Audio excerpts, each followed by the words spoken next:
கோபால கோபால கோகுல நந்தன கோபால நந்தகுமார நவனித சோர பிருந்தாவனச்சர கோபால கோபால கோபால கோகுல நந்தன கோபால.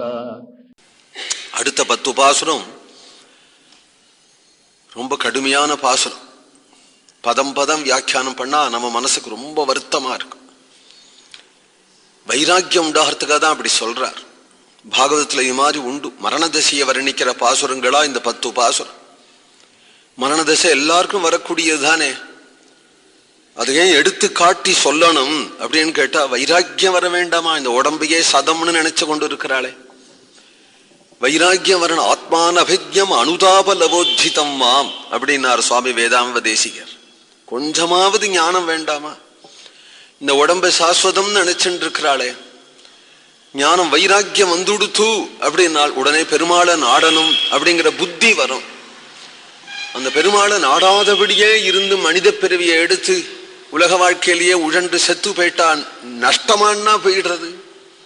வேதம் உபனிஷத்தே சொல்றது, இகச்சேத வேதேத் அத சத்தியமஸ்தி நச்சேதிகா வேதீன் மகதீ வினஷ்டிஹி என்கின்ற மனித பிறவியை அடைந்து நாம் விவேகம் அடையாம எம்பெருமான சரணம் அடையாம இருந்துட்டோம், ஆனால் ஆத்ம தியானம் இல்லாதபடி இருந்துட்டோமானால் மகதீ வினஷ்டி, பெரிய நஷ்டம் என்று சொல்கிறார். அதை ஜாக்கிரதப்படுத்துறார் ஆழ்வார் இந்த இடத்துல. ஆசை வாய் சென்ற சிந்தையராகி அன்னை அத்தன் என் புத்திரர் பூமி வாசவார் குழலாள் என்று மயங்கி மாடும் எல்லை கண்வாய் திரவாதே கேசவா புருஷோத்தமா என்றும் கேழலாகிய கேடிலி என்றும் பேசுவார் அவர் எய்தும் பெருமை பேசுவான் புகில் நம் பரவன்றே. இப்போ என்ன ஆசை இருக்கோ அதுதான் மரண தசையிலையும் வரும்.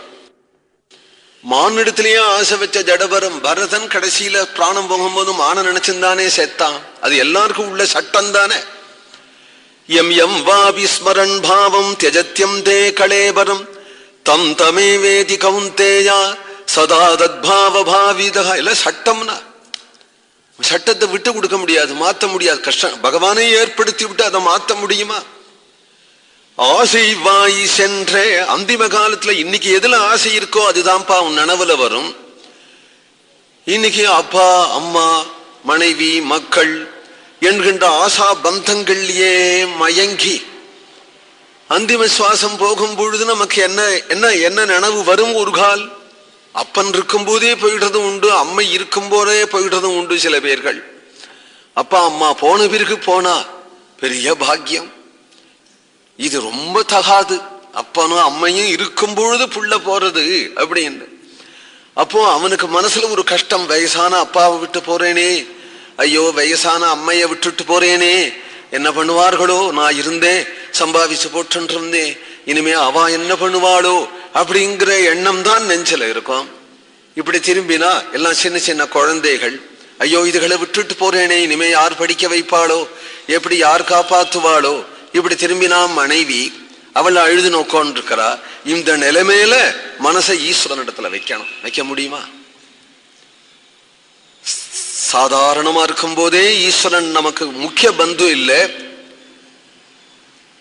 பந்து இல்லாமையும் இல்லை, அந்நிய பந்து அப்படி வச்சுட்டு இருக்கோம். முக்கிய பந்துவாக அவனை நினைக்கிறது இல்லை.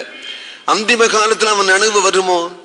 ஆனால் எவர்கள் அப்படி இருக்கும் பொழுது நான் என்ன இருந்து காப்பாத்தினேன், நான் என்ன காப்பாத்தாத போயிட்டா யார் காப்பாத்தாம இருந்துட போறா, எல்லாம் சர்வேஸ்வரன் காப்பாத்துறான் அப்படிங்கிற நினைவு வேணும் இல்லையா? கிருஷ்ண சைதன்ய மகாபிரபு சின்ன குழந்தையா இருந்தார், அவ அப்பா காலம் ஆயிட்டார். அவ தகப்பனார் சொல்றார், என்ன கடைசி காலம் தகப்பனார் படுத்துட்டு இருக்கிறார். வயசுல ரொம்ப சின்னவர், நிமாயின்னு பேரு சைதன்யருக்கு. அப்பா என்ன வேணும் உனக்கு, என்ன வேணும் அப்படின்னதும் எனக்கு கங்கை வேணும், கங்கை கரைக்கு என்ன அழிச்சுண்டு போ அப்படிங்கிறார். கையில காசு இல்லை, இவரை ஒரு வண்டி வச்சு கங்கைக்கு அழிச்சுன்னு போறதுக்கு. அவ்வளவு ஏழை.